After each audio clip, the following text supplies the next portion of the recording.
Então, aí estamos ainda na epístola aos Hebreus, mas estamos avançando, estamos já no penúltimo capítulo. Então, o capítulo 12, do versículo 1 ao versículo 3. Então, iniciando esse capítulo somente com 3 versículos. E o tema dessa passagem trata de resoluções a partir do exemplo dos heróis da fé. Ou seja, você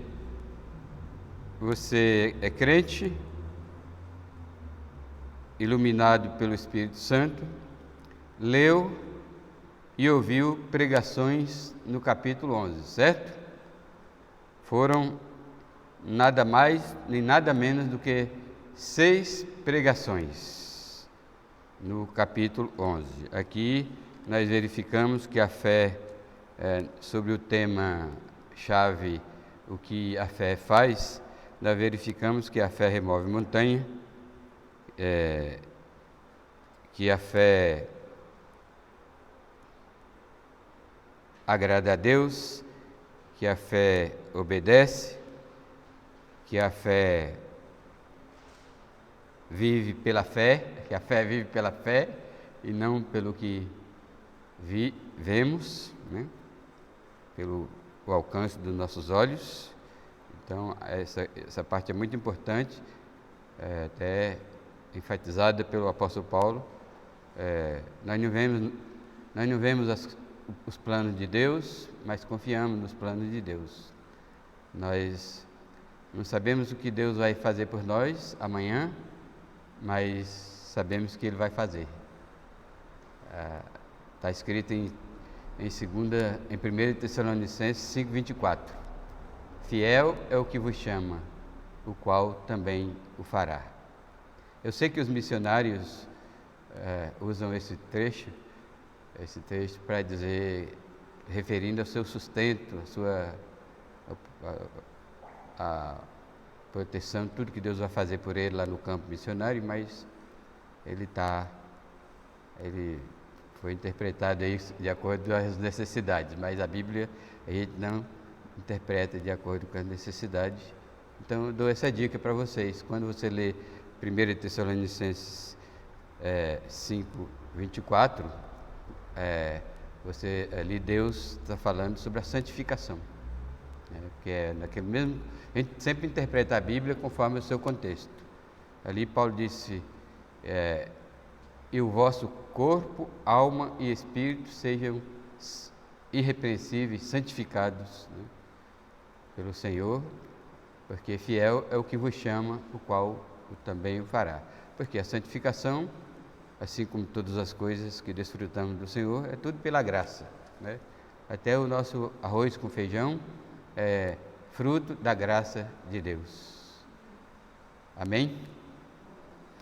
Aí a santificação também é por graça. Então temos que confiar na fidelidade e nessas promessas de Deus. Mas o porquê que eu estava falando é que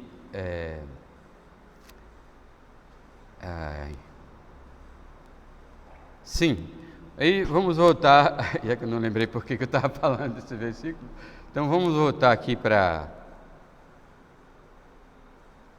os primeiros 3 capítulos de Hebreus, né, sob o tema resoluções a partir dos exemplos dos heróis da fé. O que eu estava falando é o seguinte: se você ouviu as pregações do 11º capítulo de Hebreus, agora chegou a hora de você resolver alguma coisa em sua vida. Lembre-se que Deus trata sério com nossas vidas. Ele lhe deu o privilégio que poucos têm de ouvir pregações, 6 pregações na Epístola aos Hebreus, capítulo 11. Ele lhe deu essa oportunidade.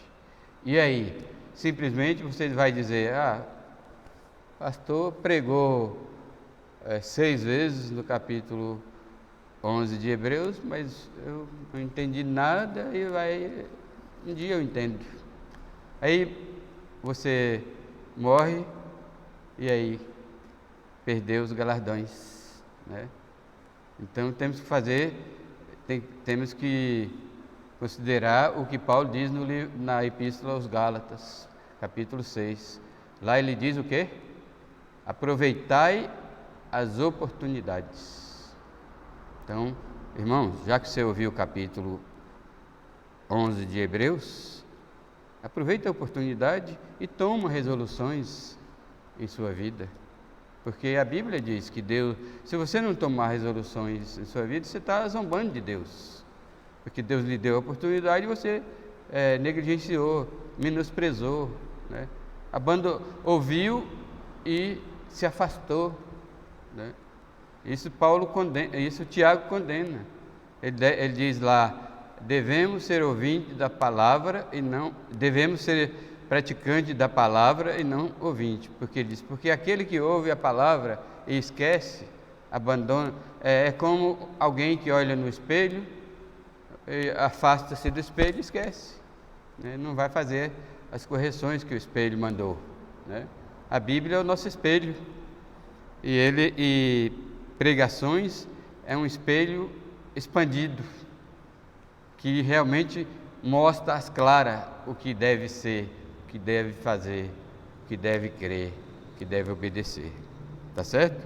Então, se a fé remove montanha, se a fé agrada a Deus, obedece, faz-nos viver pela fé, dá-nos coragem e nos dá uma visão da vontade de Deus, então vamos em frente e fazer. Então, o tema dessa pregação de hoje é resoluções a partir dos exemplos dos heróis da fé, descritos e relacionados lá no capítulo 11 de Hebreus. E a mensagem para nós guardarmos no nosso coração é, agora, se referindo ao momento em que ao momento após você ouvir as atitudes sobre a fé, geradas pela fé dos heróis da fé, você deve tomar 3 resoluções em sua vida. Só 3. Você conhece, eu ouvi falar desse homem aqui? Esse homem aqui, até nós estudamos as resoluções dele aqui na escola dominical. Ele fez mais de 20. Jonathan Edwards, né? Ele fez mais de 20 resoluções. Da agora em diante eu vou ser assim, vou fazer isso. E escreveu, e nós até estudamos elas na escola dominical, só que eu não lembro mais de todas as resoluções. Até preciso voltar a ler, né? E quem quiser ler, na época eu dei um livrinho para cada um, não foi eu não? Dei, né? Um livrinho para cada um. Lucas tem as resoluções de Jonathan Edwards, né? Então, assim como ele, que olhou nas escrituras essa necessidade de fazer resoluções, aí nós que acabamos de degustar, né, a vida, os exemplos dos heróis da fé, então só 3, não é 10 nem 20, só 3 resoluções com base nos exemplos dos heróis da fé. Então a mensagem é, agora irmão, você deve tomar 3 resoluções em sua vida.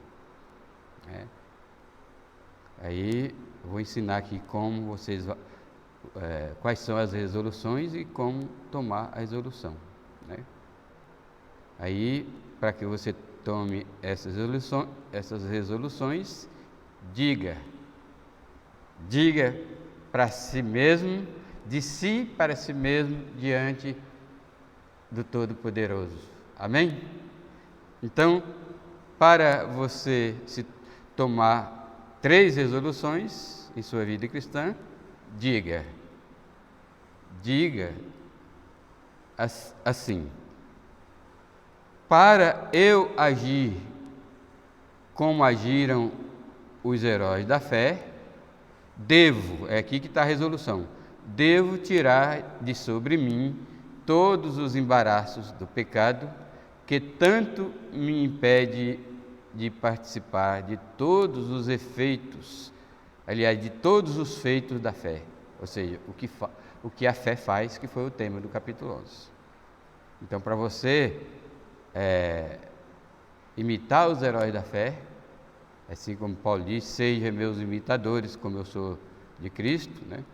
Os heróis da fé, eles não foram fortes em si mesmos, eles simplesmente olharam para Cristo, né?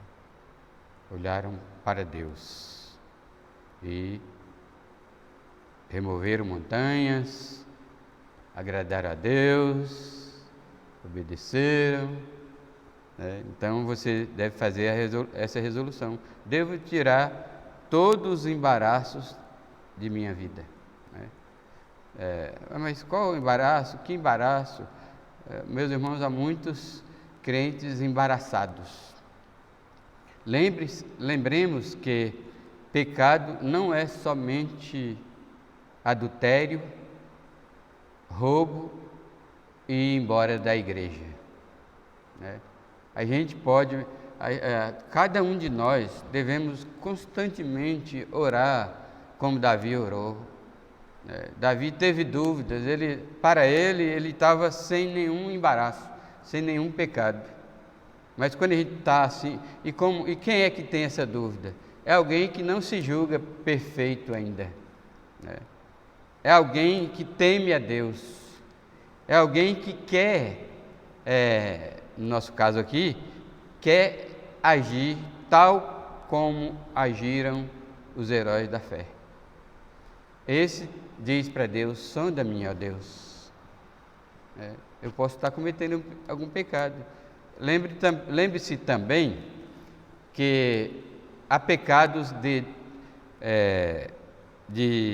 quando você, chamam-se pecado de comissão, quando você transgride um mandamento negativo de Deus, quando Deus diz: não faça isso, aí você teima e faz. Mas também tem os pecados positivos, que se chamam de pecado de omissão. Então, o pecado de omissão é o pecado mais comum e rotineiro na vida dos crentes, né? Então, tenha cuidado, os pecados de omissão são mais embaraçam a nossa vida de sermos ou de agirmos como os heróis da fé. Para você entender isso, como diz aqui, portanto, também nós, visto que temos a rodear-nos tão grande nuvem de testemunhas, desembaraçando-nos de todo peso e do pecado que tenazmente nos assedia, corramos, olha a palavra corramos aí, quem é que corre? Com perseverança a carreira que nos está proposta. Então, com base nesse verbo, corramos, nós podemos visualizar aqui um atleta. Dizem que os atletas gregos, alguns corriam quase nus, porque não podia ter embaraço nenhum. Então, roupa de atleta é especial, é pouca roupa, a roupa tem que ser leve. Você não imagina um atleta correndo de botina de cano longo, né? Os atletas usam tênis leves, apropriados para a corrida, os atletas de maratona, os atletas gregos, né? Então imagine aqui uma corrida. A vida cristã aqui diz: com perseverança a carreira que nos está proposta. No dia que você foi salvo, no dia que você se converteu, você abraçou, você deu início a uma carreira, você abraçou uma missão. Missão essa que é primeiramente, de viver uma vida pela fé e de santidade, e confiante no poder de Deus e para servi-lo, fazendo alguma coisa para Ele. E nós sabemos que podemos fazer para Deus, são tantas coisas. Às vezes a gente fala de servir a Deus, a gente pensa logo em evangelizar. Não é somente evangelizar, há muito que se pode fazer na obra de Deus, mas você está embaraçado. Também temos que agradar a Deus, fazer a vontade de Deus, nos desvencilhando ou fugindo de tentações. A Bíblia diz, Paulo disse: abstende-vos de toda forma de mal. Muitas vezes a coisa a ser feita, ou a ser pensada, ou falada, não é mal em si, mas é uma forma de mal que pode gerar o mal. Então, teve a aparência do mal, a gente foge. Então, o segredo da vida cristã abundante é o desembaraço. E aqui, essa passagem é muito clara. Portanto, quer dizer, esse portanto liga ao capítulo 11. Portanto, você que ouviu, ou leu, ou ouviu pregação no capítulo 11, portanto, também nós. E com essa passagem, desde o começo nós falamos para vocês que essa passagem, que esse livro foi dirigido, essa epístola foi dirigida aos judeus crentes da época do autor do livro, que também pode ser um judeu, como a maioria foram judeus, e os escritores da Bíblia, os profetas foram todos de lá, descendentes de Abraão, copatriota do Senhor Jesus. Mas esse autor, por isso o nome é aos Hebreus, e os hebreus estavam embaraçados com a antiga aliança. Os crentes hebreus ainda estavam com dúvidas sobre a circuncisão, sobre os sacrifícios, sobre as oblações e toda a lei cerimonial da antiga aliança. Além disso, eles estavam embaraçados com seus companheiros incrédulos que reuniam com eles na sinagoga. Você sabe que às vezes o nosso embaraço são pessoas, qualquer embaraço. Lembre-se que você, antes de agradar aos homens, você tem que agradar a Deus. E se você tiver de desagradar aos homens, mas agradar a Deus, faça com consciência limpa. Deus vai lhe recompensar. E aquelas próprias pessoas que fez bico, você não veio me visitar, você foi para a igreja e me deixou, você não foi viajar comigo. Aquelas mesmas pessoas que fizeram bico, meus irmãos, porque Deus é fiel, aquelas mesmas pessoas que fizeram bico, ficaram emburrados, porque você não trocou-os pelo Senhor, porque a Bíblia diz: buscai primeiro o reino de Deus. Se eu tiver de fazer qualquer coisa, eu faço primeiro o reino de Deus, depois eu faço outras coisas. É assim que se faz. Então eu estava dizendo que aquelas próprias pessoas que fazem bico, no futuro vai lhe agradecer, sabia?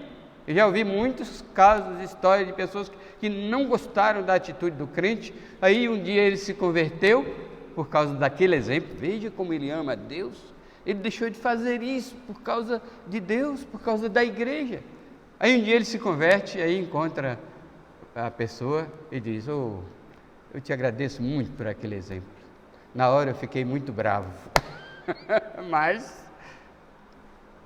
mas agora eu entendo por que você tomava atitude de prioridade máxima para o reino de Deus. Então, meus irmãos, muitas coisas nos embaraçam. Então, portanto, nós. Aí aqueles judeus viviam embaraçados. Nós, naquele tempo, significava os judeus embaraçados. E o livro de Hebreus foi escrito para incentivar, para animar, para arrancá-los do ostracismo, da preguiça, do comodismo e da identificação com aquele povo incrédulo, que é um embaraço. Nós nunca, se o incrédulo fizer algo, meus irmãos, você não deve fazer, mesmo que seja justo, mesmo que seja bom. Cuidado. Você até pode fazer, mas depois de uma longa e acurada análise. Por isso que a Bíblia diz: julgai todas as coisas, retende o que é bom. Então, tenha cuidado com os embaraços. Aqueles judeus estavam embaraçados.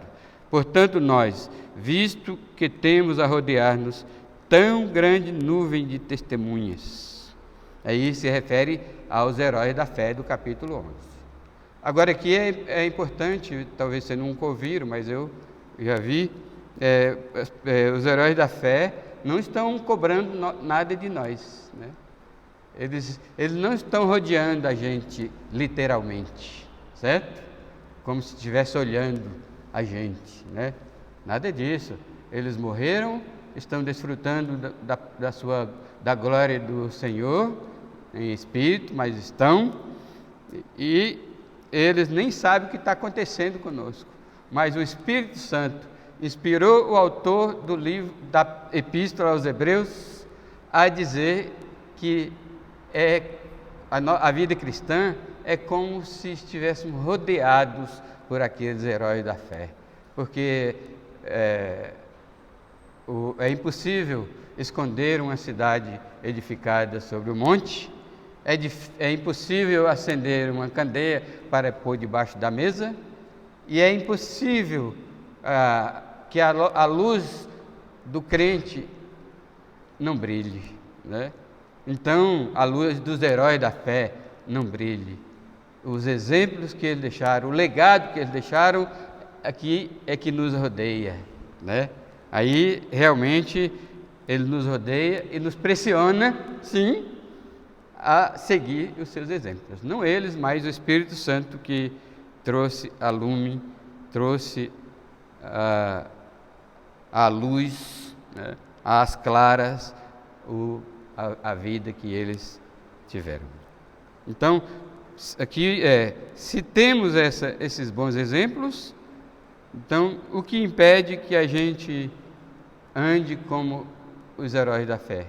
Você quer andar como Davi andou? Você quer andar como Sansão andou? Você quer andar como Jefté andou? Como Moisés andou? Você quer andar como Enoque, que literalmente andava, e Noé também, que é dito que ele andava com Deus, né? Você quer ser justo, um justo semelhante a Abel, cujo testemunho, cuja voz ecoou até mesmo depois da morte? Se você quer, o segredo é tomar essa resolução. De agora em diante, eu vou tirar de sobre mim todos os embaraços do pecado. Meus irmãos, seja um pensamento mau, sabe? Seja uma atitude, por exemplo, inveja, né? Eu tenho invejazinha, mas isso não é pecado. Não é pecado? Brinque com a inveja. Ela é apenas uma fagulha que, se atear fogo, ela incendia a sua alma, a sua vida, e lhe priva de ser uma bênção nesta vida. Amém? Aí continue. Aí diz: desembaraçando-nos de todo peso. Você tem que tirar qualquer peso. E também o pecado, porque o pecado, ele é obstinado. O pecado não nos deixa. O pecado marca em cima como um zagueiro que marca o centroavante, né? Eu já fui centroavante no jogo de futebol, no meu time lá na infância. Eu sei o que é enfrentar um centroavante que cola na gente, né? assim é o pecado. Aqui fala de que ele é como uma tenaz, né? Tenaz é aquela tesoura com as pontas igual uma colher, que serve para pegar as coisas.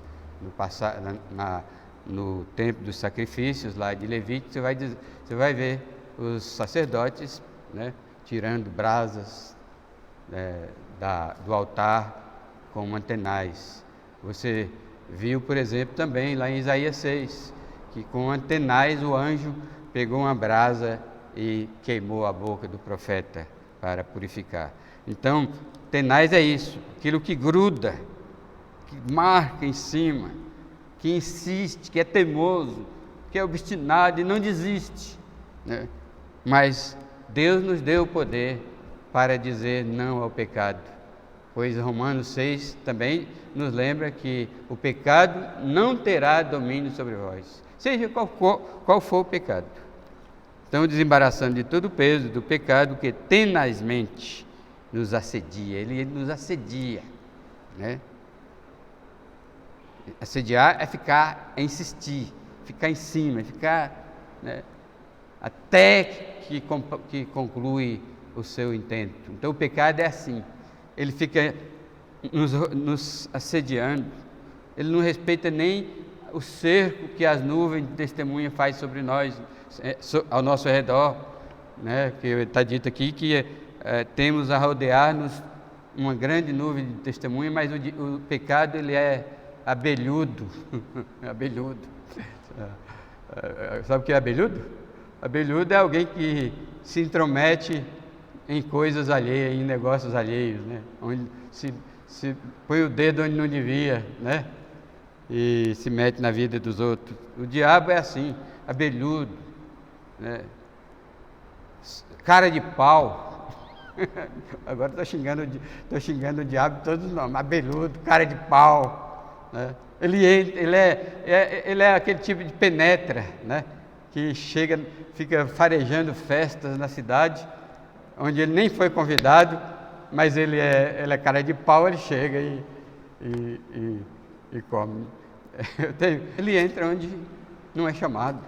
Pelo contrário, ele fica olhando, ou melhor, como disse Pedro, andando ao derredor, procurando alguém para devorar. É isso que Pedro diz: cuidado, o diabo, vosso adversário, andam em derredor, rodeando também, né?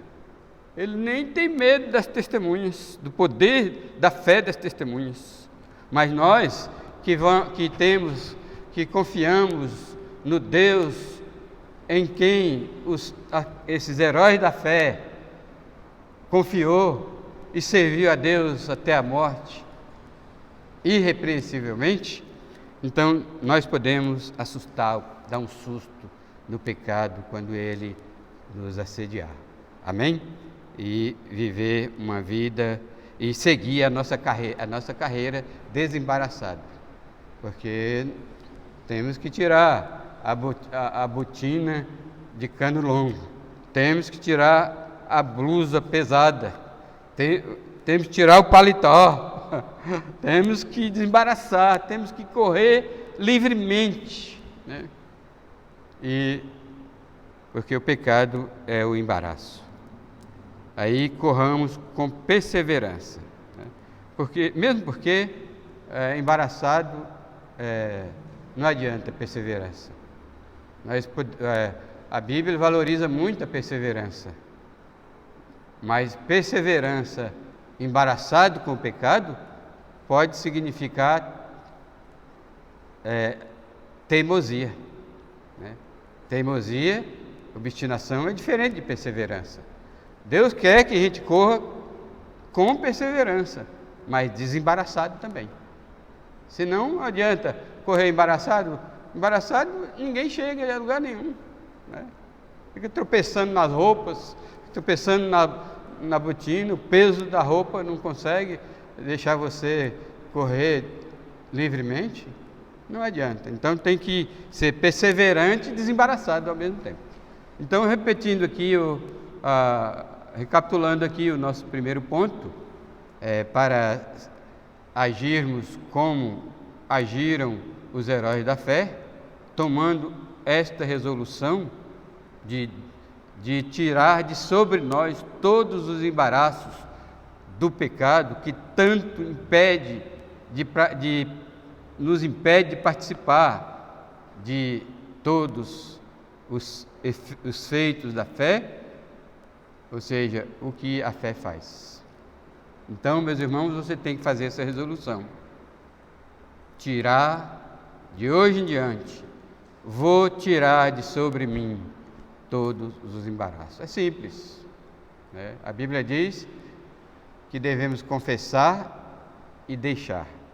1 João diz: se confessarmos os nossos pecados, Ele é fiel e justo para nos perdoar os pecados e nos purificar de toda injustiça. Aqui o livro de Hebreus diz que devemos deixar o pecado, no versículo 12, devemos restabelecer as mãos descaídas e os joelhos trôpegos e fazer caminhos retos para os vossos pés, etc. Ou seja, deixar o pecado. Desembaraçar é confessar e deixar. Não nessa ordem, confessar e deixar.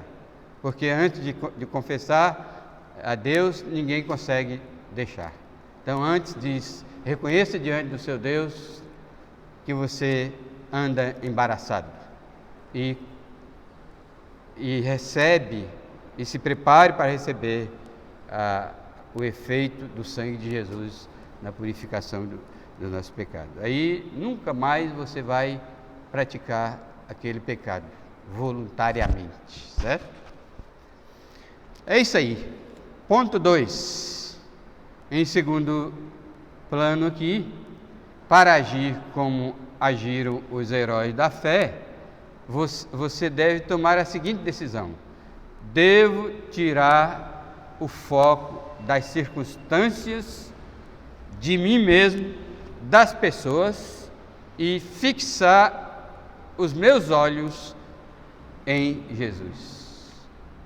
Porque muitos não conseguem nem 10% das ações geradas pela fé dos crentes do Velho Testamento ou dos heróis da fé, porque ele tem foco, ele focaliza na coisa, em si mesmo, nas circunstâncias, nos problemas, nas pessoas, né?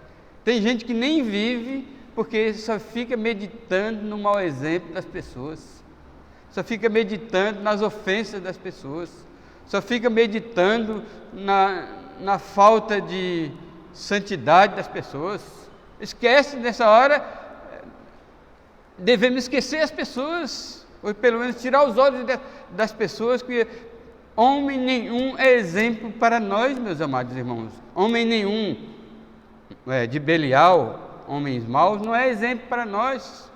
Exemplo para nós são os heróis da fé, amém? Então, para agirmos como eles, nós devemos tirar o foco de mim mesmo, porque também, muitas vezes, nós olhamos para nós mesmos, nós olhamos para as nossas habilidades, para os nossos potenciais, nós olhamos para as nossas fraquezas, nós olhamos para as nossas necessidades, nós olhamos para o nosso medo, nós olhamos para dentro de nós. E quando nós olhamos para dentro de nós fracassamos na fé.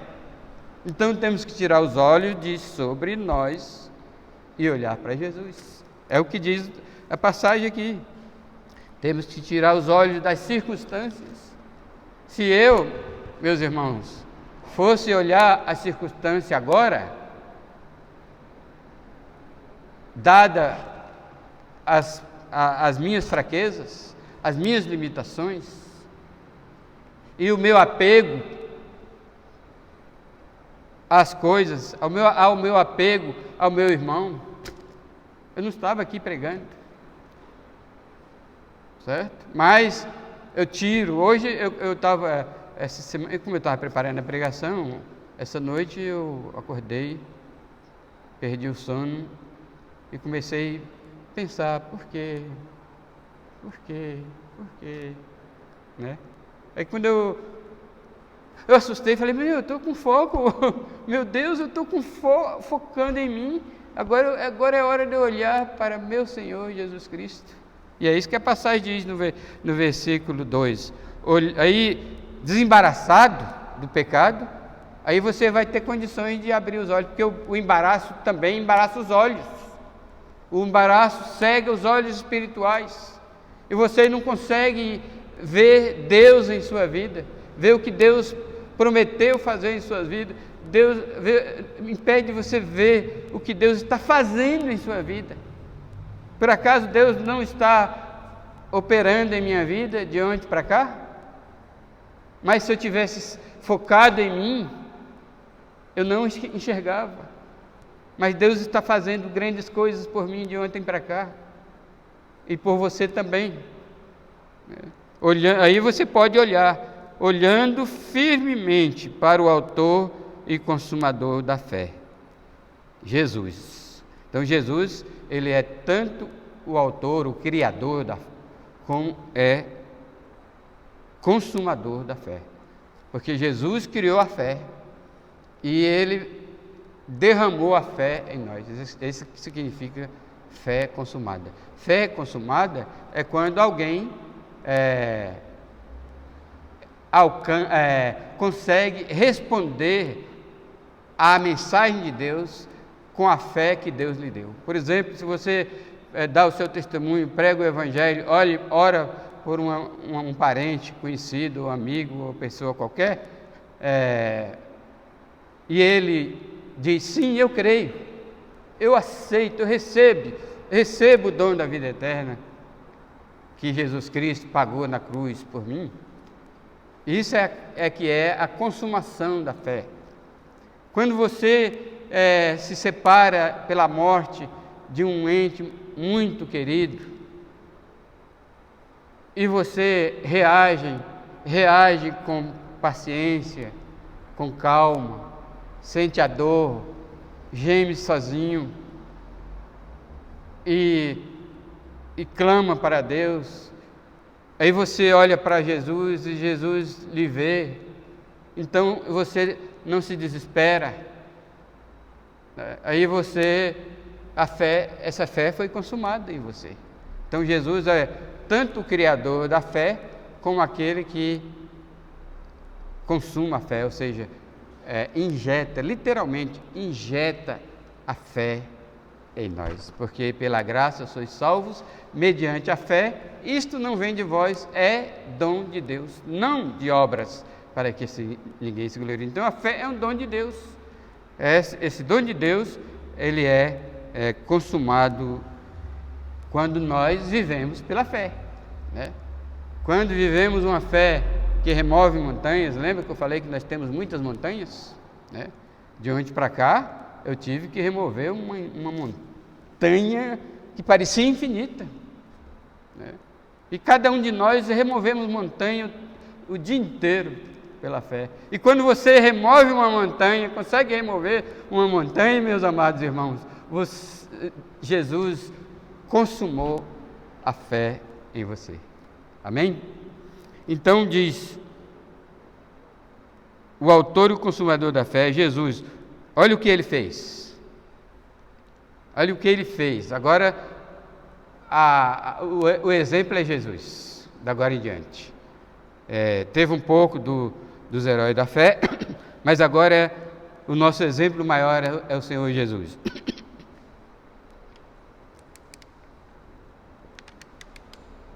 Porque veja o que ele fez. Veja o que Jesus fez, o qual, em troca da alegria que lhe estava proposta, suportou a cruz, não fazendo caso da ignomínia, e está sentado à destra do trono de Deus. Se Deus mandasse você agora levantar e ir lá evangelizar o presidente da República, e Deus dissesse para você, se você for e apresentar o plano da salvação para o presidente da República, eu vou lhe dar uma glória surpreendentemente gloriosa.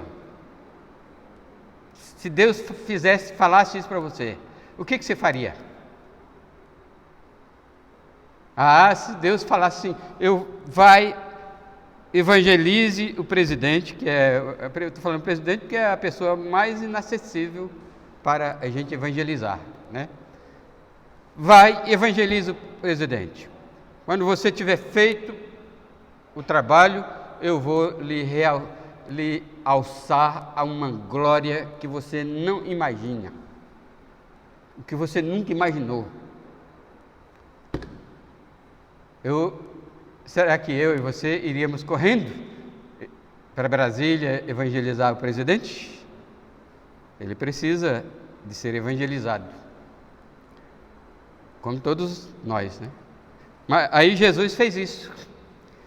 Jesus, em troca da alegria que lhe estava proposta. Aqui você costumou ler, então agora eu estou aqui para desfazer um pouquinho do que você lê, porque aqui pode até ser. Aqui a gente lê isso aqui e diz, Jesus trocou a glória do céu lá junto ao Pai e veio morrer, sofrer, ser humilhado para salvar os eleitos. Mas é mais do que isso, irmãos. Tem isso também. Jesus deixou a sua glória junto ao Pai. Ele sempre esteve à direita do Pai. Mas aqui significa mais do que isso, porque Jesus vislumbrava uma glória sobreexcelente, uma glória maior.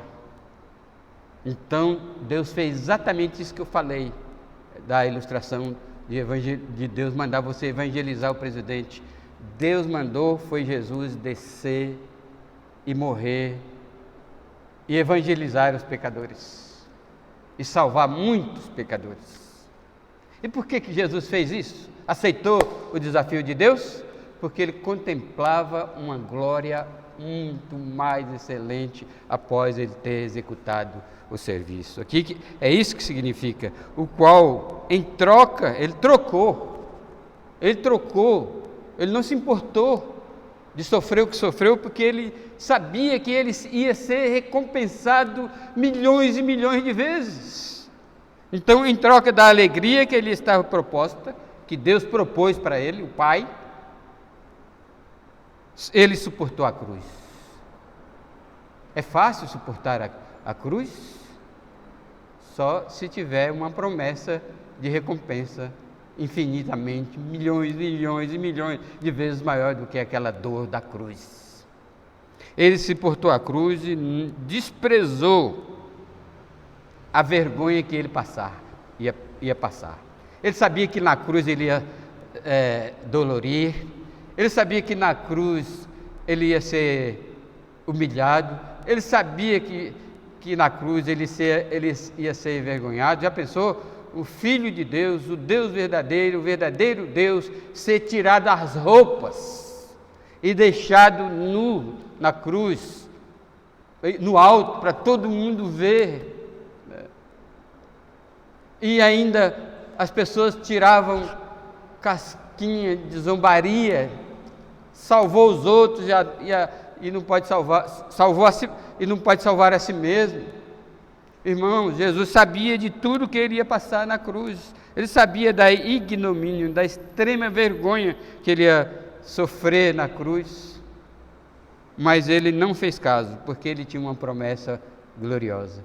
Assim somos nós. Quando temos problemas, quando temos doença, quando temos dificuldades, quando sentimos-nos fracos, quando as pessoas são indiferentes conosco e com a igreja, quando as pessoas zombam de Deus, quando as pessoas seguem no lamaçal do pecado, isso nos entristece, nós voltamos o nosso foco, nosso olhar fixo para Jesus, pois assim como Ele desprezou toda a dor deste mundo, todo o sofrimento deste mundo, todo o sofrimento da cruz, porque Ele ia ganhar uma glória maior. Então nós temos que pensar assim, meus irmãos, tudo que passamos neste mundo, disse Paulo, capítulo 8 de Romanos, os sofrimentos que passamos por aqui não é para comparar com a glória por vir.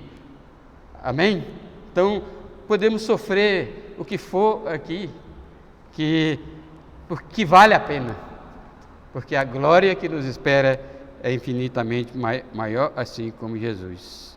Então, olhando firmemente para o autor e o consumador da fé, Jesus, o qual, em troca da alegria que lhe estava proposta, Jesus também sabia do valor dessa alegria, suportou a cruz, não fazendo caso da ignomínia. E daí, que foi que Deus deu em quê? Agora ele está assentado à destra do trono de Deus. Sentado à destra de Deus, você não vai imaginar um trono material, né? O Pai sentado no principal trono e Jesus sentado no segundo trono, à direita de Deus. Aqui, sentado à direita do trono de Deus, significa nada menos, viu? Ouça bem isso aqui. Significa nada menos do que a mesma glória do Pai, a mesma autoridade do Pai, a mesma soberania do Pai, o mesmo poder do Pai, a glória do Pai. Isso que significa estar assentado à direita do trono de Deus. Então, e agora, você evangelizaria o presidente? Agora que vocês sabem, né? Vocês ouviriam: não vamos presidente não, meus irmãos, nós negligenciamos evangelizar até os nossos irmãos de carne, os nossos parentes. Nós negligenciamos até, aqui na igreja tinha alguém que negligenciava até evangelizar a sua mãe, né? Em 20 e tantos anos ele pediu oração pela mãe uma vez, e a mãe incrédula, morrendo e indo para o inferno, né? Nós negligenciamos evangelizar um colega de serviço, né? Quanto mais o presidente. Mas atenda qualquer desafio, qualquer mandamento de Deus, obedeça o Senhor, olhe para Jesus e não por seus problemas, porque vale a pena olhar para Jesus, porque Ele tem muito a nos dar, muito a nos ensinar, muito exemplo a transmitir para nós. Amém? Então, repetindo aqui o segundo ponto. Então, meus irmãos, se você deseja, se você não deseja, eu tenho medo que você seja crente, né? Se você deseja agir como agiram os heróis da fé, você deve fazer a seguinte resolução: devo, de agora em diante, tirar o foco de mim mesmo, das circunstâncias, das pessoas ou de qualquer coisa que eu vivo olhando, e vou fixar de agora em diante, é uma resolução, vou fixar de agora em diante o meu olhar só em Jesus. Amém? Está disposto a tirar os olhos da sua situação? Eu sou viúva, irmã Rosa aqui, coitadinha de mim. Não. Irmã Márcia, eu estou uma luta tremenda, desejando a salvação dos meus filhos e nada acontece. Esquece esses filhos incrédulos, irmã Márcia. Por enquanto, ore por eles, olhando para Jesus, né? Se você é bom se a irmã Márcia é bom de controle motor, porque eu não sou bom. Quando eu comecei a dirigir, quando você sai com o carro, você tem que pisar o acelerador e tirar o pé da embreagem, né? Eu pisava o pé da embreagem, pisava o pé do acelerador e o pé da embreagem ao mesmo tempo, aí o carro fazia aquele barulhão, porque eu não tinha controle motor bom. Claro, controle motor bom se desenvolve e aprende, né? Então, você tem que orar pelos seus filhos, orar pelos seus problemas, orar pelos irmãos, olhar. Não estou querendo que você fuja, a Bíblia não manda a gente viver fora da realidade, no mundo da lua, navegando na maionese. Não, ele não manda a gente ficar fora da realidade, não. A realidade é que as circunstâncias estão péssimas, mas Deus me dá o controle motor para eu, ao mesmo fixar os olhos no Senhor Jesus e ao mesmo tempo orar pelas circunstâncias. Amém? É possível fazer isso. Então, pense nisso e tome essa decisão, essa resolução de tirar o foco das coisas, das circunstâncias, de si mesmo, das pessoas e focar em Jesus. E por último, para agir como agiram os heróis da fé, você tem que tomar a seguinte resolução: devo avaliar o contraste entre o que Jesus sofreu e as reais possibilidades de desânimo em minha vida. Porque é assim, possibilidade de desanimar, eu e você temos toda hora. Né? O desânimo é uma arma do diabo. Né? Aliás, eu ouvi um pastor africano uma vez pregar, numa reunião de jovens, sobre um gigante apavorador. E está todo mundo, todos os jovens ali, esperando ele falar: quem é esse gigante? É Golias? Não. Ele disse: é o desânimo. O desânimo cresce, né? Cresce assim na nossa frente. Então,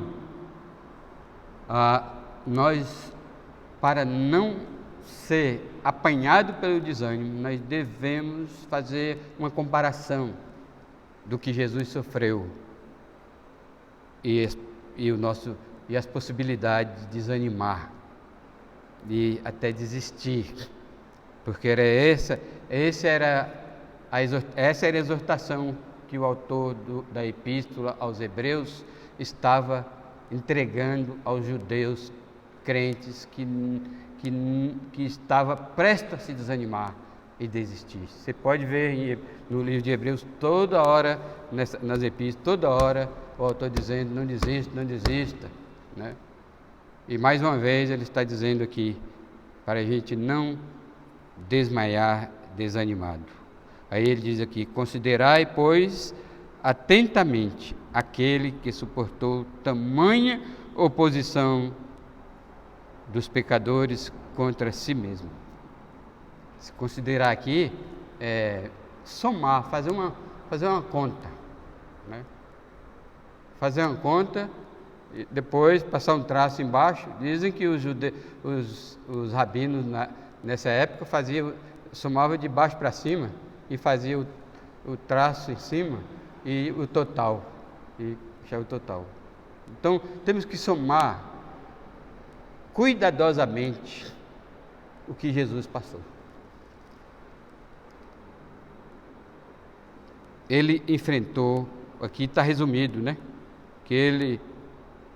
Porque, note bem, esse ponto esse capítulo 3 é diferente do capítulo 2. Ali Jesus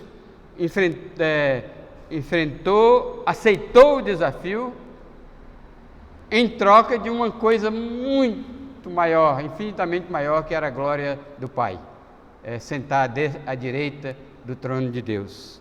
Mas aqui, o autor do livro de Hebreus, inspirado pelo Espírito Santo, está pedindo para a gente medir, contar, somar e chegar a um total das aflições do Senhor Jesus, que foi afrontado pela oposição. Ele enfrentou tamanha oposição dos pecadores e nunca desanimou. Está certo que você vai dizer: mas se ele tinha uma promessa tamanha dessas, é por isso que ele não desanimou. Não. Mas Jesus era Deus, por isso que ele não desanimou. Mesmo em face da perseguição, da afronta, da tamanha oposição dos pecadores contra si mesmo. Lembre-se que Jesus se fez carne, que o Verbo se fez carne e habitou entre nós. Né? E como na natureza humana, mas sem pecado, né? Era possível que Jesus, ou não era possível, mas pelo menos Pelo menos se a gente somar direitinho, não foi fácil para Jesus. Mas ele não desistiu, claro, ele jamais poderia desistir, ele não desanimou, mas é claro que ele jamais poderia desanimar, mas pelo menos deixou o exemplo para nós, de modo que a gente não desista, não desmaie, nem fadiga admite, porque se você tiver uma proposta grande, se o patrão do Antônio disser: Antônio, hoje você vai fazer vai varar a noite, né? Eu vou deixar, você só pode ir em sua casa, jantar e voltar e pegar firme, né? Que eu não vou dobrar o seu salário, eu vou quadriplicar o seu salário, Antônio. O que você faria, Antônio? Dizia para o patrão: topo. Depois eu reparo esse sono. Porque quando tem algo grande na nossa frente, a gente topa a parada. E não sente, e não tem esse negócio de ficar na cola do patrão dizendo: estou morto e cansado, né?